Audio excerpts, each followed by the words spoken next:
민중의 함성이 곧 헌법이다. 이 땅의 철학자 도올 김영옥. 겨울이 오고 있다. 아니, 봄이 오고 있다. 아니, 혁명이 오고 있다. 우리 민족 최초의 진실한 혁명. 잔인한 4월보다 더 잔인한 달이 다가오고 있다. 나는 너무 슬프다. 우리 조선의 민중이 너무 가슴 아파한다. 내가 왜 이렇게 갑자기 먹구름 낀 죽음의 계곡에 갇혀 절망의 탄성을 바라고 있는지 도무지 종잡을 수 없다. 묵시무락이 말하는 아비규환과도 같은 혼돈 속에서 나는 기묘하게도 도올의 로마인서 강해라는 희한한 성서 주석서를 집필하고 있었다. 너무도 슬프기에, 너무도 깊은 슬픔을 이겨낼 수 없었기에 나는 유대인 바울이라는 인물의 심정의 시면에 기대어 나의 슬픔을 극복하고자 했다. 로마인에게 보낸 이 바울의 서한은 예수라는 인물이 죽은 지 불과 25년 만에 쓰여진 것이며 그 서한이 완성된 후 15년 만에 예루살렘 성전은 파괴된다. 다시 말해서 유대인의 국가는 멸망해버렸고 유대인은 흩어져 향후 2000년 동안 다이에스포라의 서글픈 망명 생활을 해야만 했던 것이다. 그러나 바울의 로마인서에 새겨진 장엄한 논리는 기독교를 탄생시켰고 예루살렘 성전을 멸망시킨 로마 제국을 굴복시켰다. 향후 2000년 동안의 찬란한 서구 문명의 도덕적 뼈대를 이루었던 것이다. 로마인서는 인간 혁명의 매니페스토였다. 나는 이 조선 역사의 가장 심오하게 슬픈 이 시점에서 바울의 매니페스토를 뛰어넘는 우리 민중의 매니페스토를 선포하고자 했다. 함석헌 선생이 뜻으로 본 역사라고 말한 그 뜻을 새롭게 밝히고자 했다. 지난 금요일 아침 박근혜 대통령의 두 번째 사과 담화를 들었다. 그 담화는 전혀 사과가 아니었다. 오히려 첫 번째 사과 담화보다도 더 사악하게 짜여진 자기 정당화의 변명일 뿐이었다. 자기 행위의 도덕적 정당성을 변명하는 구질구질한 언사였다. 그 담화를 가장 가소롭게 들었을 사람은 다름 아닌 박근영과 박지만이었을 것이다. 가족을 자기 죄악의 유일한 근원으로 공표하는 박근혜는 무의식적으로 최순실을 비호하고 있는 것이다. 자기는 최태민의 사교에 빠진 적이 없다고 말하지만 국민들은 박근혜의 언행 전부를 사교로서 간주하고 있다. 금요일 박근혜 대통령의 담화는 대국민 담화가 아니었다. 그것은 자기의 은밀한 지지 세력에게 나는 아직 건재하며 굳건하게 버틸 것이라는 사인을 보내는 일종의 암호였다. 이미 자기의 지지 세력이 사라졌다는 것도 판단하지 못하는 무지한 영혼이었다. 하다못해 김병준 신임 국무총리의 내정을 둘러싼 절차상의 하자에 관하여 일말의 반성도 언급하지 않았다. 김병준은 제대로 된 학인이라 말할 수 없다. 생각해보라. 제대로 된 사람이라고 한다면 로고스적 상황 판단이 있어야 하고 절차적 논리가 있어야 하며 주어진 상황의 역사성에 대한 인식이 있어야 한다. 현 상황에서 그러한 제안이 들어왔을 때는 누구라도 이성적 판단력이 있다면 여야의 합의가 있을 때까지 기다리겠습니다. 라고 한마디 했어야 했다. 그렇게 현명한 자세를 취했더라면 그는 이 난국을 타개하는 정석이 되었을 수도 있다. 그러나 그는 정석이 아닌 사석이다. 그는 입뻥끗 할 때마다 여유가 있어 보이고 단호한 듯이 보인다. 한마디로 고수 같은 느낌이 들기도 한다. 그러나 그는 권력의 기회를 탐하기만 하는 가욕의 노예일 뿐이다. 자진 사퇴? 있을 수 없다고? 잘해보시게나. 바울은 이렇게 외친다. 나는 십자가에 못 박힌 예수를 선포하노라. 나는 바울이 말하는 십자가의 의미를 생각하면서 피눈물을 쏟았다. 그리고 원고지 위에 펜을 옮기고 있었다. 그때 호련히 내가 집필하는 서재의 작은 창문으로 노도와 같은 민중의 함성이 들려왔다. 나도 모르는 사이에 나는 어느샌가 민중의 틈바구니에 끼어 종로 한복판을 걸어가고 있었다. 충격이었다. 그것은 진실로 거역할 수 없는 거대한 역사의 쓰나미였다. 종로 대로로부터 광화문 사거리 주변을 꽉 메운 인파는 1만, 2만으로 셀 수 있는 그런 풍류가 아니었다. 20, 30만의 인파가 외치는 함성은 순간 나의 의식의 장에 저 바이칼호로부터 대흥안령을 거쳐 백두, 두륜에 이르는 거대한 광야의 지맥을 연상시켰다. 최근 나는 동북 삼성의 고구려 발해성을 답사하여 나의 살던 고향은이라는 다큐멘터리 영화를 만들었다. 맞았다. 그래, 맞았다. 이게 바로 내가 살던 고향이었어. 자동차가 사라진 텅 빈 종로와 질풍노도와 같은 인파의 홍류는 해방된 고조선의 영고 동맹제와도 같았다. 나의 살던 고향은 꽃피는 산골. 그곳은 억압도 착취도 사기도 없었단다. 조그만 밭대기 하나 있으면 못 살 일도 없었고 잘 살게 해준다고 꼬시는 사람도 없었단다. 내 주목을 크게 끈 1000명 가까운 한 시위대는 바로 중고생 집단이었다. 중고생이 일어났다. 중고생이 분노했다. 박근혜는 물러가라. 사과 말고 사퇴하라. 새누리도 공범이다. 재벌기업 해체하라. 내가 중고생 시위대 앞에서 같이 종로를 활보하자 내 주변으로 엄청난 인파가 모이기 시작했다. 선생님, 저 기억 못하세요? 고대 농학대 8위학번 아무개예요. 저 선생님하고 같이 길거리 데모하면서 체류탄도 무척 함께 뒤집어 썼잖아요. 아, 그래, 맞다. 네 아무개 아니냐? 이렇게 저렇게 나는 또다시 30년 전 6월 항쟁의 열풍으로 되돌아가고 있었다. 나는 당시 왕정이냐 민주냐 라는 글을 발표하고 단식에 돌입했다.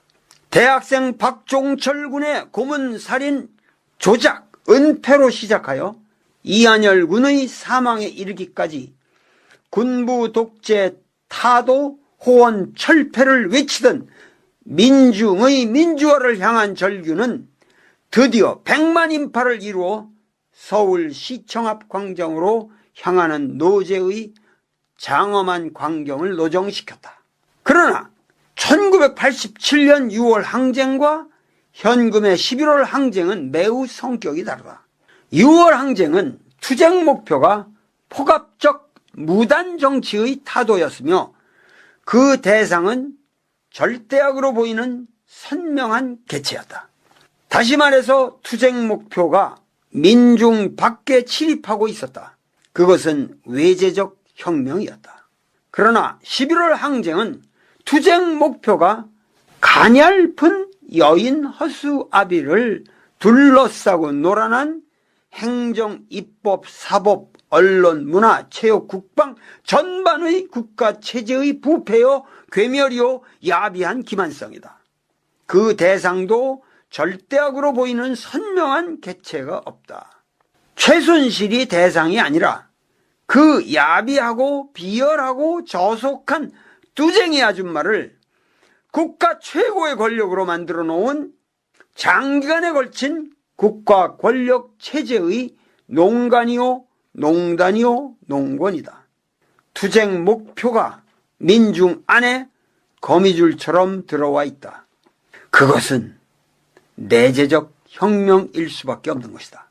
그것은 민중의 자발적 각성의 힘에 의하여 민중 스스로를 개혁하고 개벽하는 어려운 혁명일 수밖에 없는 것이다. 그러나 아이러니컬하게도 그 험로의 종착역은 눈앞에 다가와 있다. 종착이야말로 진정한 시발인 것이다. 광화문 앞에 설치된 대형 스크린 무대 위로 아주 평범하게 보이는, 말도 아주 소박하게 하는 나이 지긋한 아주머니 한 분이 올라왔다. 그녀는 말했다.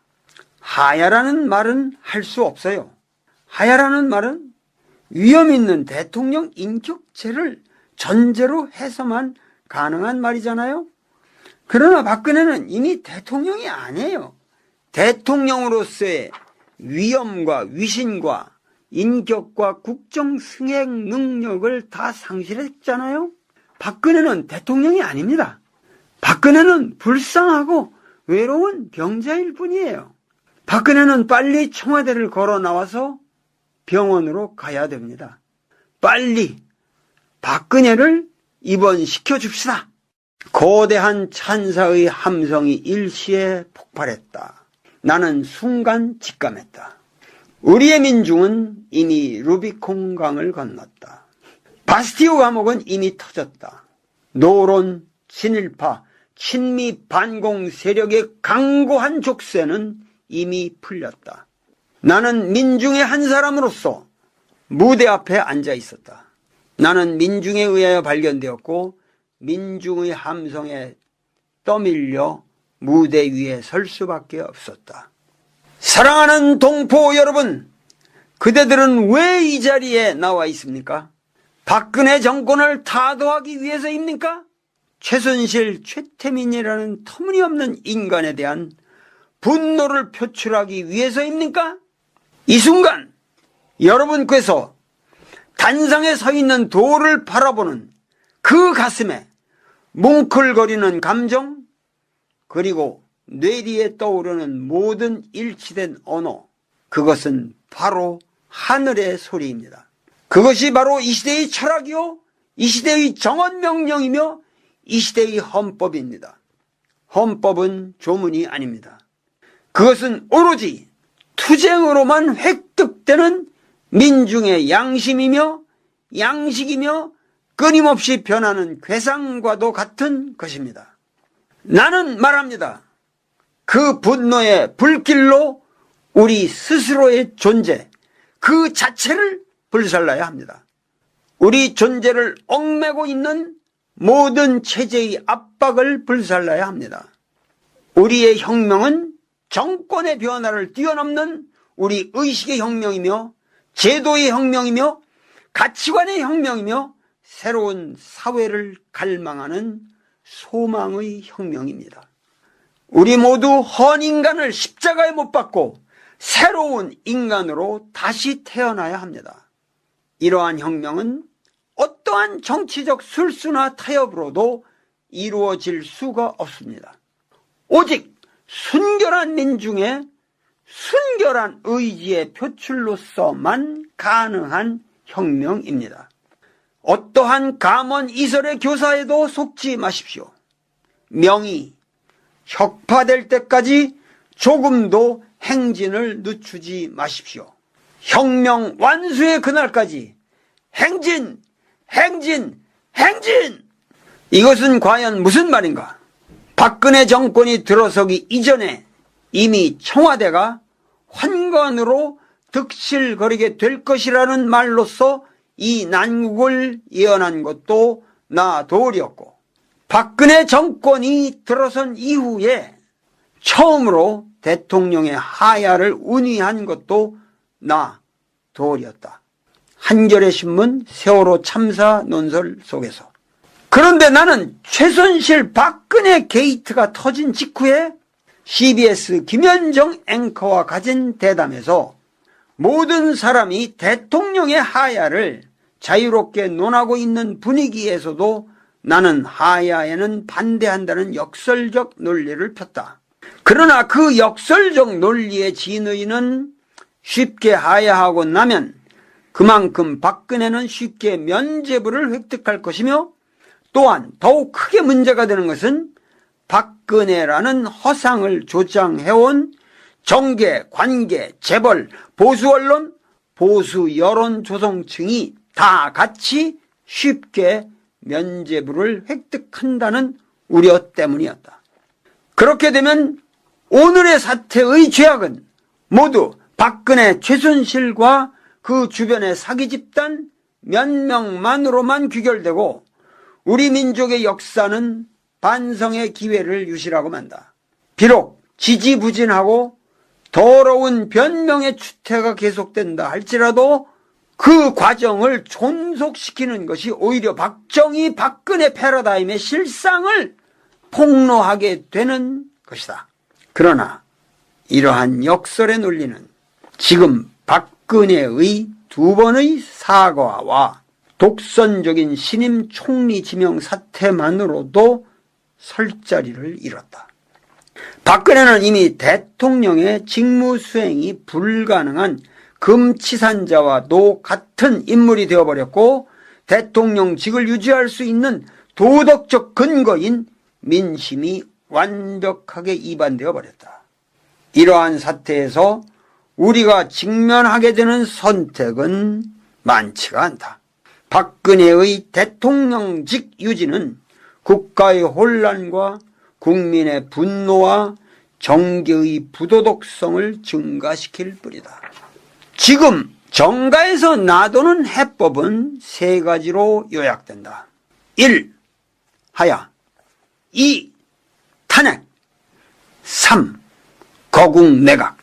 우선 우리 국민은 하야와 탄핵이 전혀 다른 차원의 문제라는 것을 알아야 한다. 탄핵은 현행법 질서 내에서 이루어지는 정당 간의 합의에 의한 정치적 프로세스이다. 그러나 하야는 정치적 프로세스가 아닌 초법적인 도덕적 선택, moral choice이다. 이 도덕적 선택의 1차적 주체는 박근혜라는 자연인이다. 그러나 이 자연인은 어떤 경우에도 이러한 도덕적 선택을 자발적으로 내릴 수 있는 인격체가 아니다.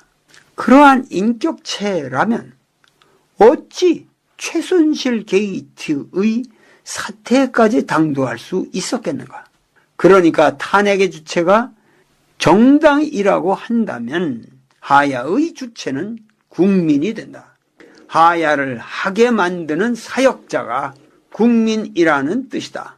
이 국민은 반드시 혁명의 열기를 누그러뜨리지 않는 각성된 국민이어야만 한다. 그런데 탄핵은 문제가 많다. 정당 간의 합의도 어렵고 최종적으로 헌재의 판결을 거쳐야 하는데 이 전 과정은 장기화될 것이며 박근혜는 면죄와 휴식과 도덕적 마비를 얻는다. 그리고 헌재의 판결은 국민이 바라는 결과를 초래하지 않으리라는 전망이 강하다. 국민의 소망이 물거품이 되고 마는 것이다. 기실, 탄핵은 국민의 입장에서는 헛수고일 뿐이다. 그렇다면 거국내각이란 무엇인가? 국민들이 이 말의 함의를 정확히 깨닫기에는 너무도 많은 역사적 언어가 필요하다. 그 핵심을 말하자면 거국내각이란 국회가 국채의 전권을 쥔다는 이야기인데 이것이 정의롭게 이루어지려면 대통령이 소속 정당을 탈당해야 하고 일체 정무에서 손을 떼야만 가능한 것이며 특검도 거국내각이 구성한 엄정한 수사기관이 되어야만 한다. 그런데 실상 거국내각은 이루어지기가 어려우며 그 실제 내용으로 말하자면 하야와 크게 다를 바가 없다. 그렇다면 우리의 최종 결론은 단 하나만 남는다. 하야, 하야, 하야, 그리고 또 하야. 하야를 강행하는 주체는 국민이다. 다시 말하자면 지금 이 시점에서 하야라는 평화로운 사태를 유발시킬 수 있는 힘은 정객에게 있지를 않다. 국민이 국민의 힘으로 국민을 위하여 국민의 역사를 새로 써야 한다. 여기 내가 말하는 평화로운 사태라는 말의 함의에 모두가 주목해 주기를 바란다. 지금 집권자들은 국민의 분노나 항거나 시위를 과소평가하고 있을 수도 있다. 집권의 야욕을 허심하게 내려놓지 않는다면 또다시 북한의 위협을 도발시키거나 혹은 계엄 사태를 구상할지도 모르겠다. 우리 국민은 더 이상 이렇게 캐캐묵은 수법에 농락당하지 말아야 한다. 군대도 이러한 사태에 대해서는 명령이 아닌 자체의 이성적 판단을 따라야 할 것이다. 군대는 국가의 군대이며 국민의 군대이다. 경찰, 군대 모두 폭력적 사태를 유발시키는 일체의 경거망동을 하지 말아야 한다. 박근혜의 지지율은 제로다. 언론도 국민의 열기가 파생시킬 수 있는 불확정한 사태에 대하여 정의로운 판단을 잃지 말아야 한다. 이미 보수와 진보, 야당과 여당, 지배자와 피지배자, 있는 자와 없는 자의 구분은 무의미하다. 오직 불행한 사태의 저지를 위하여 박근혜의 하야에 총력을 모아야 한다. 그리고 나서 다시 생각해야 한다. 이 사태의 죄악으로서 깨끗하게 종결시켜야만 한다. 오늘 이 위대한 혁명의 국면에 대인의 우환을 지닌 모든 동포들은 민주의 제물로서 모든 아집을 버리고 혁명의 완수를 위해 전진을 멈추지 말아야 할 것이다.